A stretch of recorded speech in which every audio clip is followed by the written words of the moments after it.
So I'd like to introduce Scott Armstrong, who's currently Associate Professor of Pediatrics at the Harvard Medical School, Children's Hospital, and the Dana-Farber Cancer Institute. That is until the end of the day tomorrow, when he will transition to becoming a faculty member at the Memorial Sloan Kettering Cancer Center in New York.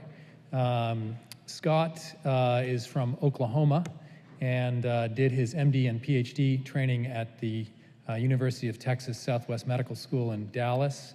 He did his PhD training in the groups of Brown and Goldstein.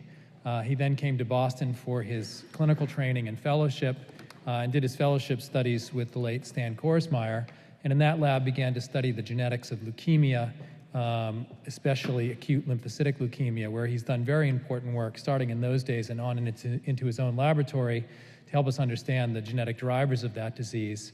And as you heard alluded to from Vicki already, has done very important work in understanding some of the epigenetic drivers of that type of leukemia, and he's very interested in trying to convert that new information into new therapies for that disease. Scott has been recognized by many awards in recognition of his achievements, including the McCullough and Till Award from the International Society of Experimental Hematology, as well as the Paul Marks Prize from MSKCC. And the title of Scott's talk is Epigenetic Mechanisms and Leukemia Development. Scott.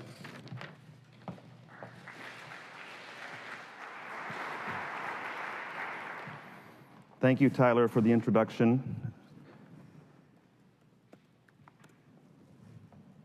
And Children's makes me encrypt everything, so I have to re-sign in. And it's really a pleasure to be here, and I also want to thank Tyler and Jackie and Rudolf Janisch for the opportunity to tell you about some of the work that we've been doing that has been largely focused on leukemias with rearrangement of the mixed lineage leukemia gene, which you heard a little bit about from Vicki earlier today. And I'm going to tell you two stories, one of which overlaps a bit with Vicki's work and talk this morning, looking into the role of the histone methyltransferase .1L, H3K79 methyltransferase, and what its role may be in these leukemias using genetic approaches.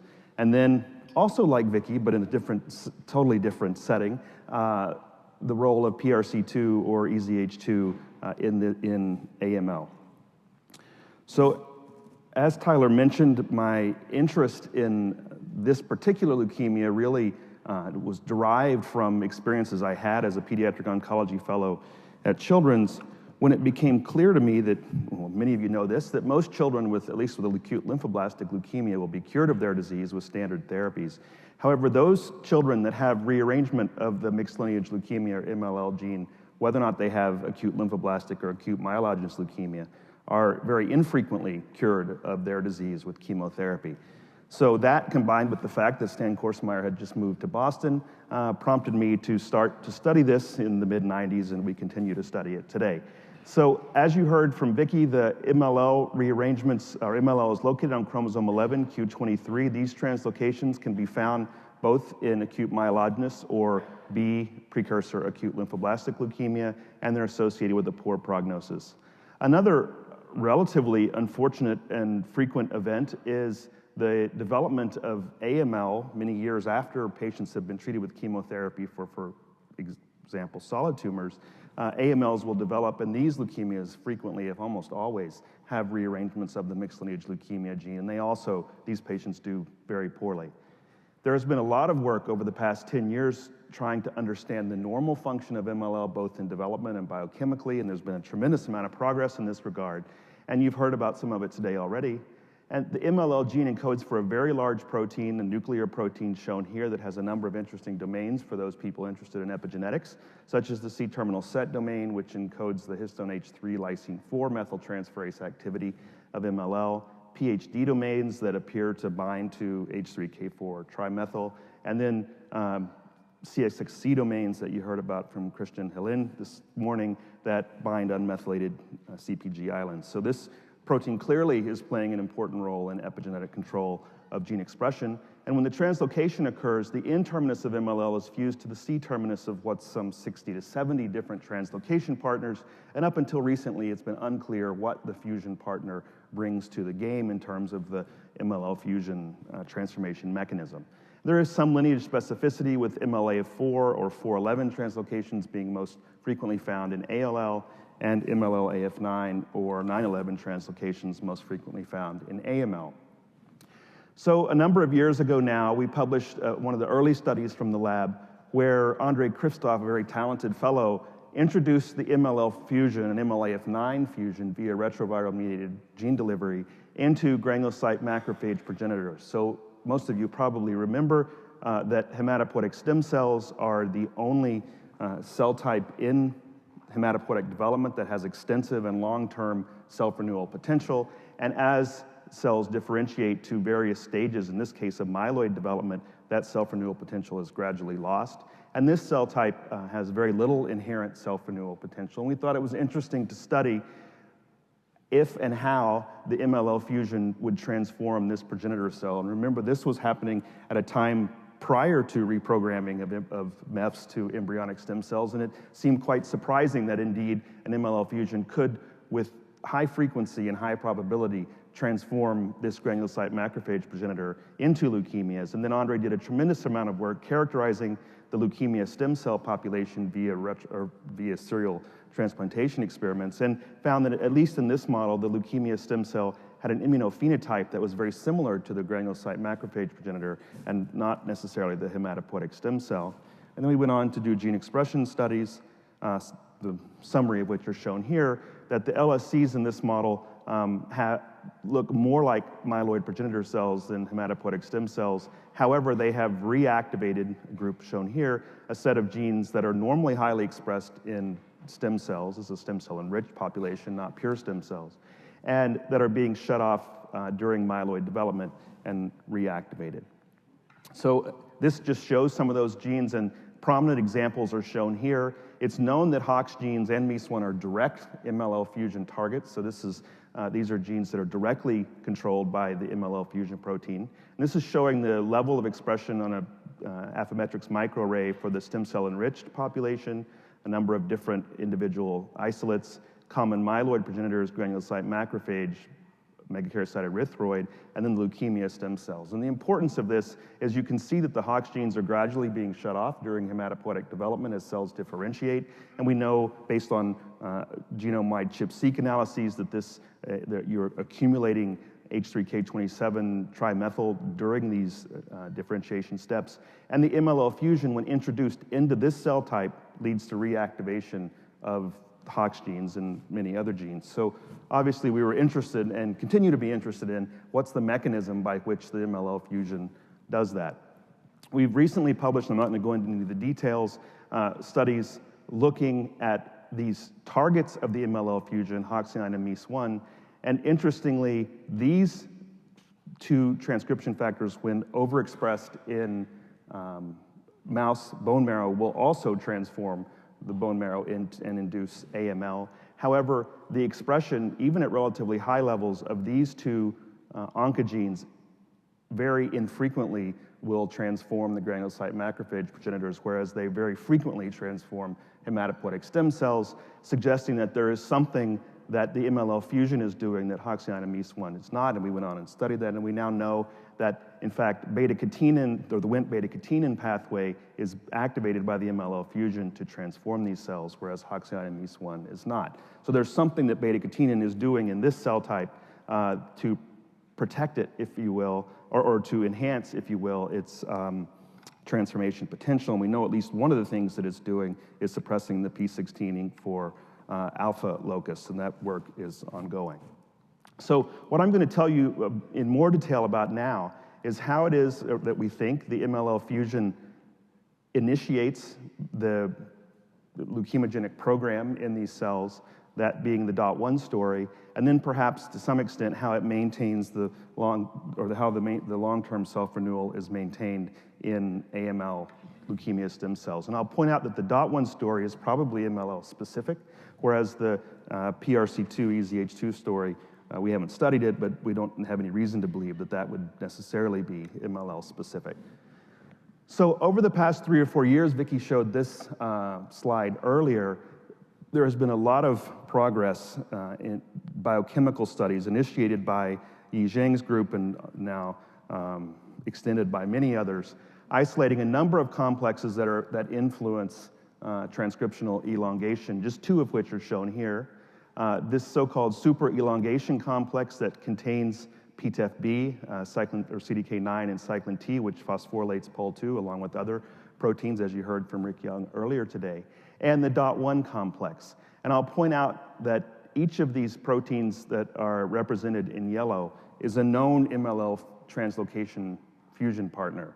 So that, we thought, tells you that there is something about whatever this set of proteins is doing normally that the MLL fusion appears to be hijacking as part of its transformation properties. So we decided early on to study DOT1. It was a new histone methyltransferase, an enzyme against which we thought one could make, and you've seen now that it can be done, make small molecules against as a potential therapeutic opportunity in this disease. And soon thereafter, our lab and Rick Young's lab both did genome-wide CHIP, in our case CHIP-CHIP, and in the Young lab CHIP-seq analysis of H3K79 dimethyl in MLL-AF4 rearranged ALL, and found that MLL targets here in 3 human leukemia, primary human leukemias versus normal B-cell progenitors, or here in a couple of different MLL-AF4 cell lines, that the MLL target genes appear to have a substantial amount of H3K79 dimethylation associated with them. However, I should point out that most highly expressed genes have H3K79 dimethyl associated with them, but it appeared, at least in Rick's group, they were able to show this directly, that the MLL targets had more H3K79 dimethyl than you would expect based on the level of expression of those genes, suggesting that indeed there was something aberrant about this histone modification at MLL target genes. And we were able to show that if you suppress DOT1, you could suppress at least 2 HOX or MLL, direct MLL targets, HOXA9 and HOXA7. So this was the first evidence that perhaps DOT1 could be broadly important in MLL rearranged leukemias. So in order to study this in more detail, we then moved back to our progenitor model where we introduced MLAF9 into the GMPs and did CHIP-seq analysis for a number of different modifications. I'm not going to go through all this, but just to point this out that we've published this recently, so if anyone's interested in looking at the modification of their favorite gene during hematopoietic development, this data is out there. And we looked at H3K4 trimethyl, K79 dimethyl, and H3K27 trimethyl in a stem cell enriched population, granulocyte macrophage progenitors, and the leukemia stem cells, and at the same time determined the MLAF9 target genes in these leukemia stem cells. And just to summarize all that, which is a little hard to see here, this is now showing the H3K79 dimethyl profile in the MLAF9 leukemia stem cells, and these 2 tracks here are highly expressed genes that are not MLAF9 targets, and you can see the normal H3K79 profile. And in brown here, that's a little harder to see, you can see that the H3K79 amount of H3K79 is indeed enhanced at the MLL-AF9 target genes, again suggesting there is aberrant, or showing that there is aberrant H3K79 dimethylation at the MLL target genes. It's interesting to note that that dimethylation abnormality extends in both directions, both 3' and 5'. We don't know the importance of that, but it really seems to spread quite dramatically. So that's all correlative and suggestive, but obviously the real question is, do these leukemias depend on the presence of DOT1? And perhaps even more importantly, from a therapeutic standpoint, does all gene expression depend on H3K79 dimethylation? So Catherine Berndt, a hem-onc fellow in the lab, developed a conditional knockout mouse. The results of some of the experiments I'm going to show you here. So she could introduce MLL-AF9 into the conditional DOT1 bone marrow, or HOXA9 and MEIS1. So these are the downstream MLAF9 targets, thinking that perhaps if there was any specificity for the DOT1 requirement, it would be required in the MLL fusion case, but that these downstream targets might actually rescue the phenotype if overexpressed via retroviral mediated delivery. So then those cells are injected into mice. This is prior to inactivation of DOT1. Leukemia develops, so we sort out the leukemia cells, then introduce CRE to remove DOT1, and then look at various readouts after DOT1 inactivation. And this shows you what happens if you put those cells in culture. So normally an MLAF9 leukemia will grow like this in very tight colonies, and the cells have an immature morphology. This is just immunofluorescence for H3K79 dimethylation. And if you inactivate DOT1, you see the colonies are smaller, more spread out. The cells look much more differentiated, and this just shows you that indeed the K79 dimethyl is gone. So this shows you that DOT1 is required, for, at least in vitro, for the maintenance of this immature state. These cells then will not proliferate further and ultimately die. And if you inject those cells soon after inactivation of DOT1 into mice, they will not induce leukemia. So the mice or the cells that or the mice that receive cells that were DOT1 deficient do not develop leukemia and survive just fine. However, I haven't shown you anything yet about specificity. If you just completely inactivated transcription, that this could be the phenotype. But a very important experiment is shown here where Hoxian and MEIS1 overexpression, even though we can get rid of completely H3K79 dimethylation, these cells grow essentially normally, at least in terms of the resolution with which we've looked at them here. The colony number, the colony size is normal, and we can isolate single colony clones, and those have been growing now for some 7 or 8 months in vitro. So it's clearly the case that this modification is not required broadly for transcription. What it is required for normally, we still don't know, but that's an obviously important question going forward. So how is it that you see this type of specificity whenever the modification is broad?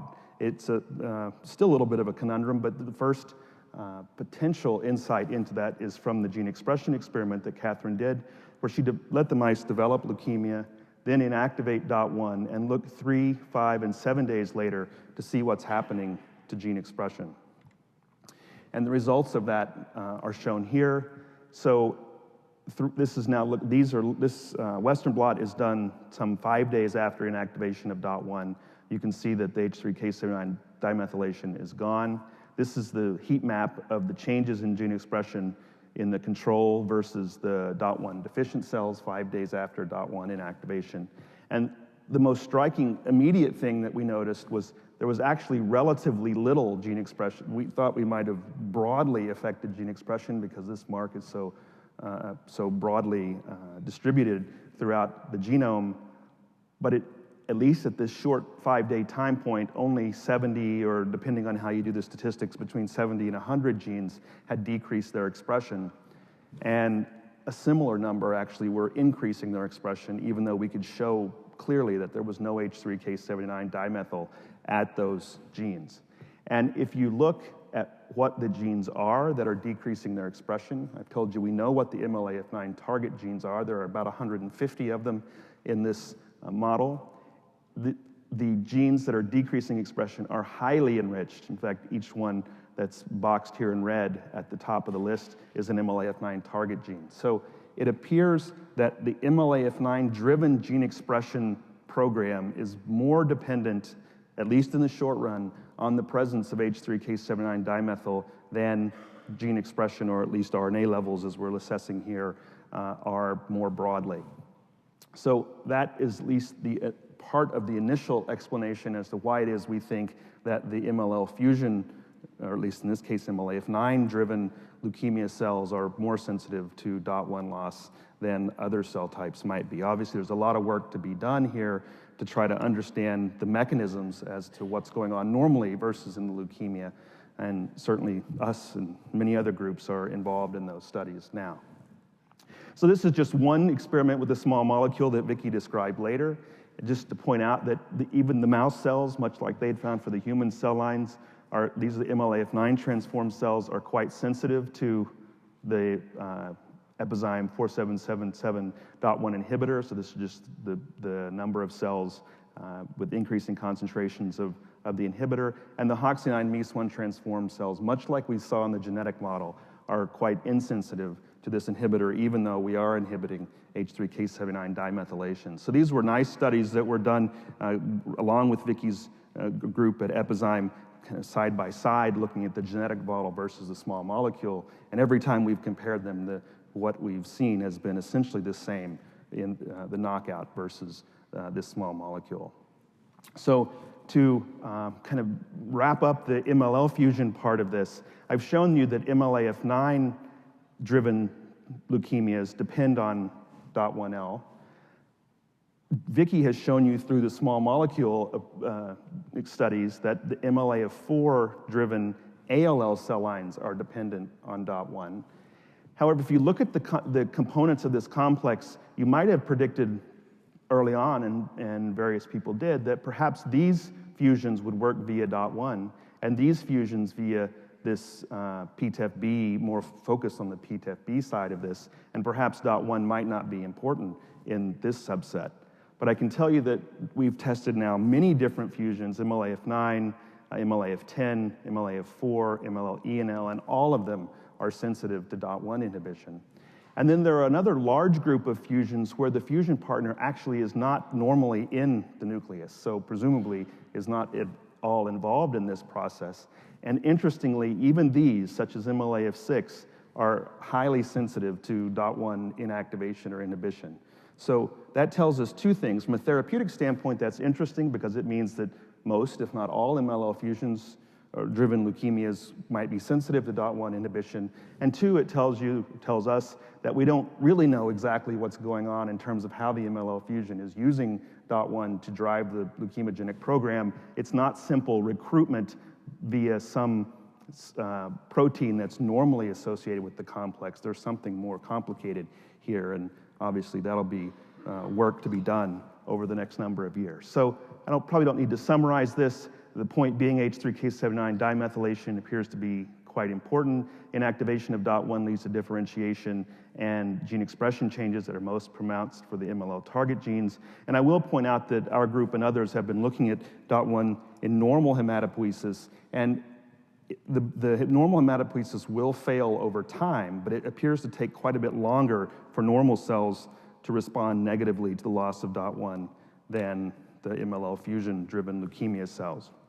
So in the last few minutes, I'm going to switch over to a different complex, to a story that's relatively new and still early in these studies, but I thought this group might be interested in this because perhaps it starts to inform a little bit about what the polycomb complex might be doing in AML. So I'm not going to go into background because you guys have heard a lot of this today already. I'll just point out that the enzymatic component of the PRC2 complex, EZH2, has another homolog called EZH1, and both of those are expressed in hematopoietic cells, which will probably be relevant for understanding the phenotypes that I'm going to show you. So EZH2, as you heard from Vicky, has been shown to be mutated in various subsets of lymphoma, and those mutations are gain-of-function. Interestingly, in myelodysplastic syndromes, there are clear loss-of-function mutations of EZH2. However, in AML, which is usually the progressive state of myelodysplastic syndrome, you rarely, if ever, find EZH2 mutations, suggesting perhaps that there could be some importance for EZH2 in continued AML proliferation. And then in T-cell ALL, again, you find loss-of-function mutations in many of the PRC2 components.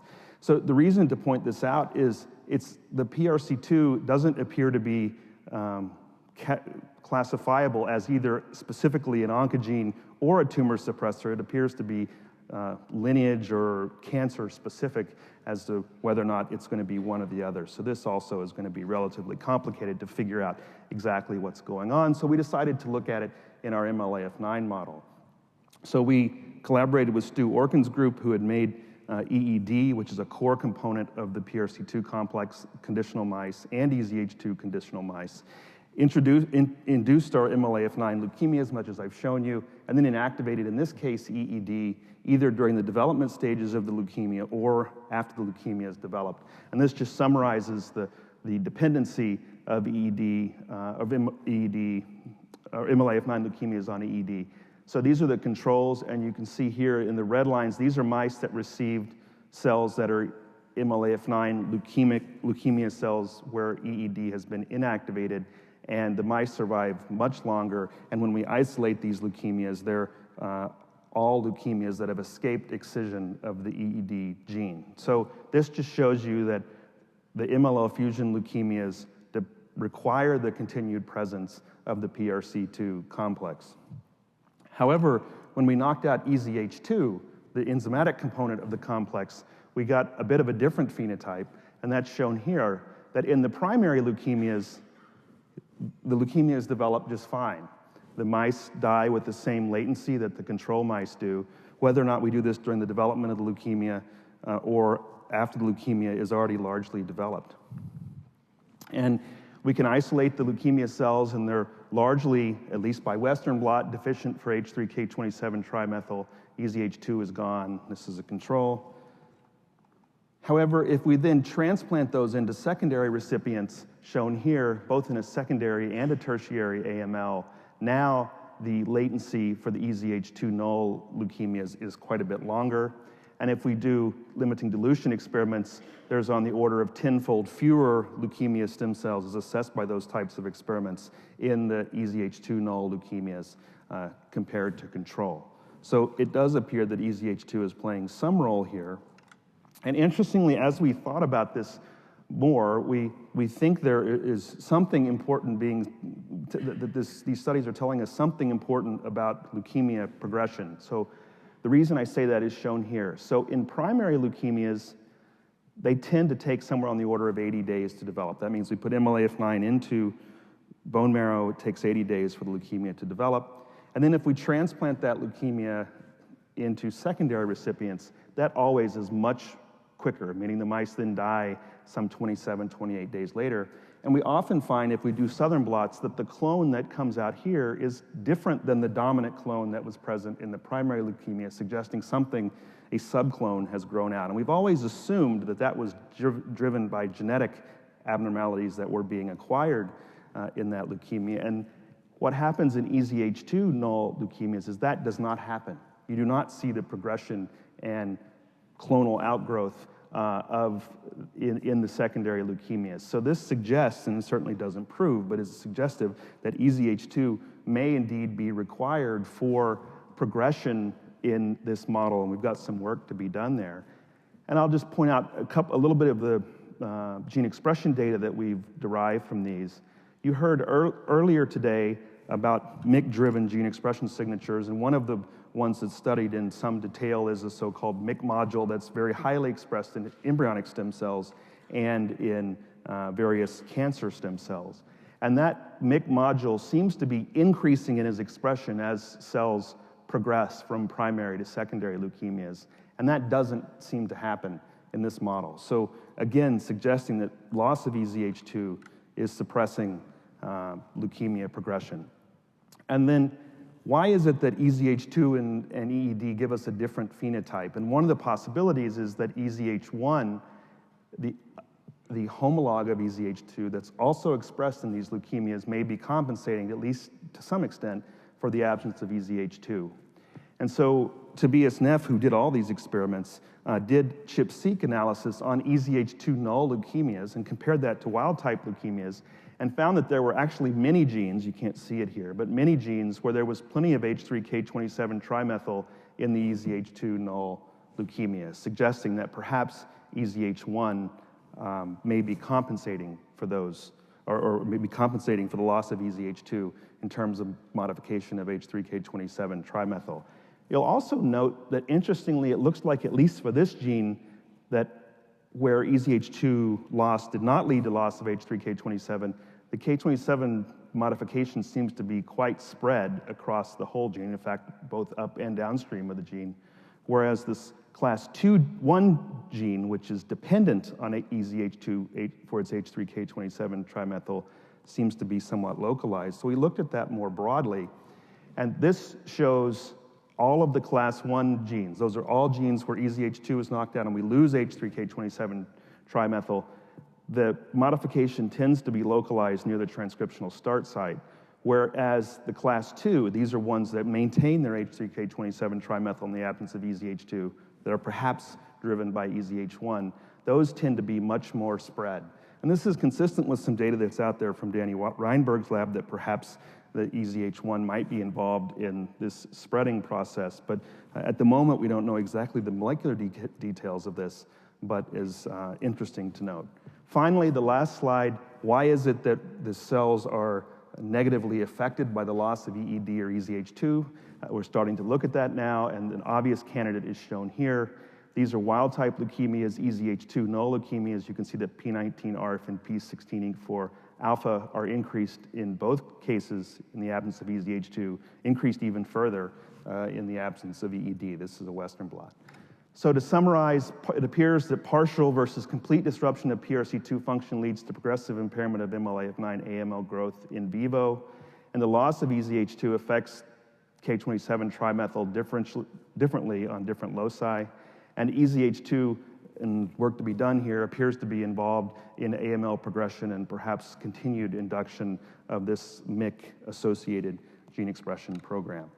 So I just need to thank a number of people, most of all the postdocs and students who have driven all of this work. Luckily for me, many of whom are moving to New York. Tremendous collaborators that I've had at the Dana-Farber, Stuart Orkin, who's worked with us on the PRC2 work, Andrew Kung, who has worked with us on essentially all of the work, and then Vicky and her colleagues at Epizyme for their work on the DOT1.